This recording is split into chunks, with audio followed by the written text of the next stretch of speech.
Hey there, everybody. Welcome to The Only Podcast. I am your host, Chris Vanini, and I am joined, as always, by TheOnlyColors.com managing editor Joe Toohey. We're coming to you middle of the week, heading into the Sweet 16 of the NCAA tournament. The Michigan State Spartans defeated Georgia and Virginia this weekend to advance to the Sweet 16, where they will face Oklahoma.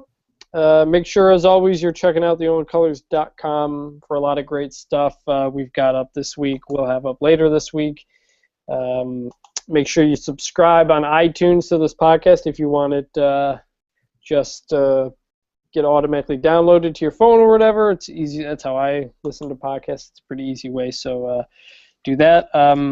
For those of you who joined us, we did a post-game show after the Virginia game and the Georgia game. As kind of live reactions and stuff like that.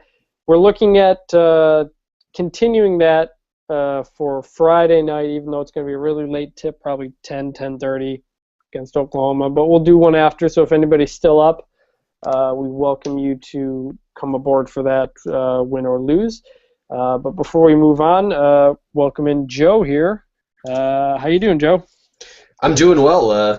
I'm excited for this week. We got not only some basketball but some football as well. So it's an exciting week. And it's WrestleMania week, and Brock Lesnar just re-signed with WWE, so that's like an awesome news. And go Gophers, because he's a former Minnesota wrestler. So I just wanted to throw that in there. But yeah, so it was an interesting week.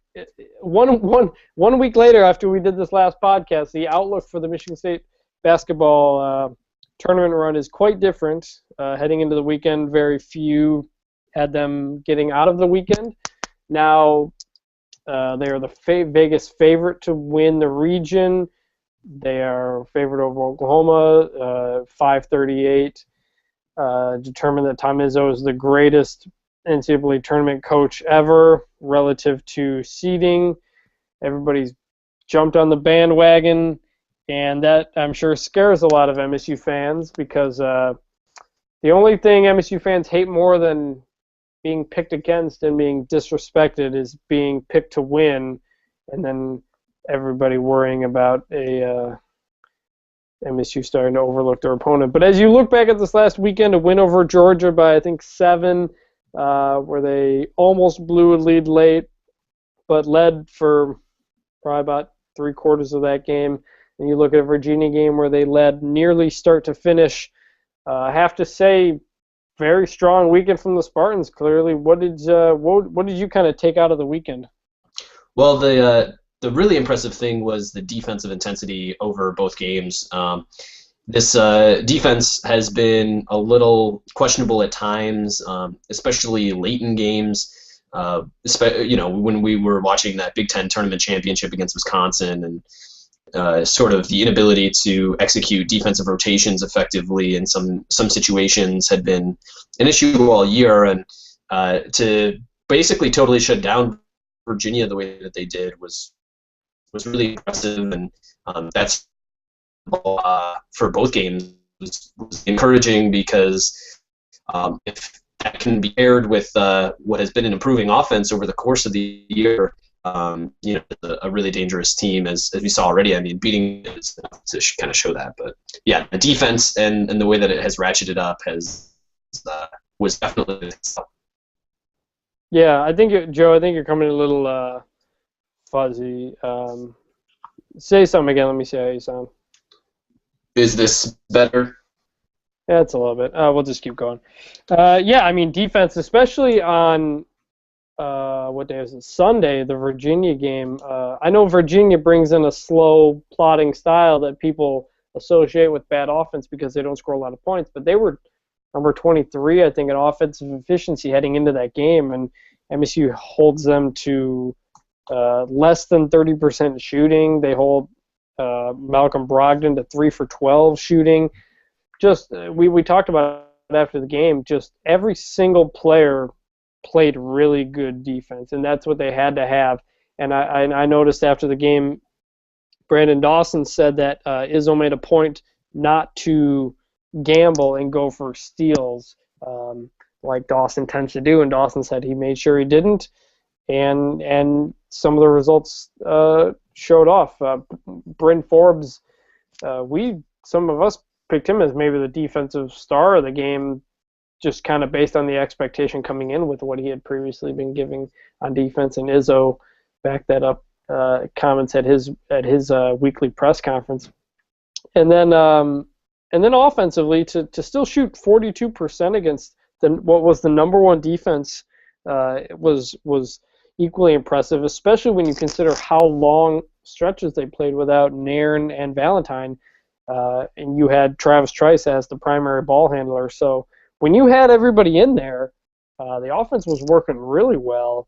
And when you didn't, they were doing enough on offense to hold the lead and locking down on defense to never give up that lead.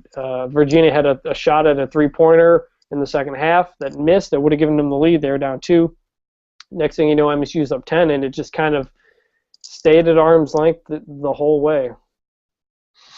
Yeah, I thought it was, and one thing I'm not sure can be explained, with numbers in any way, is the impact of Tum Tum. He's I can't explain it, but he appears to be a really important cog and really helps things along.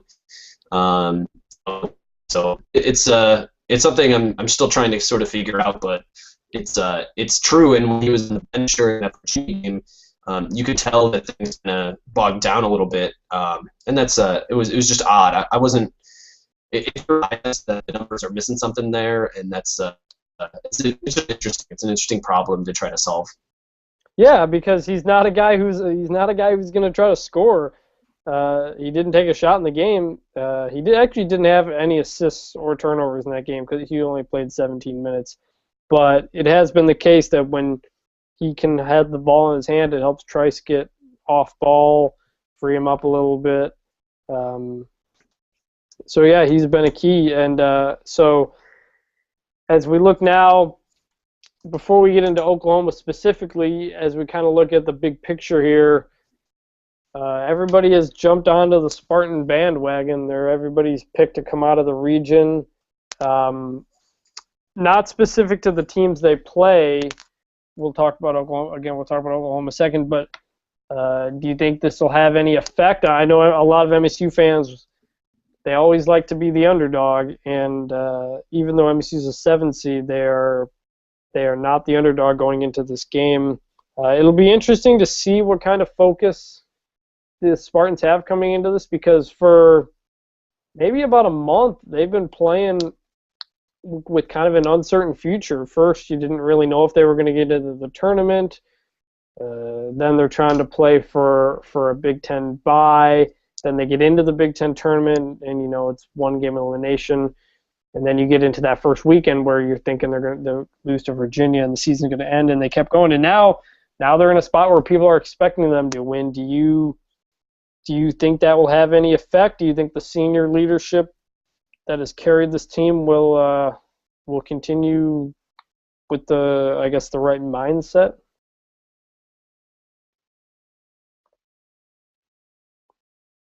Joe, you there? We get cut off. All right, we're going to have to restart this.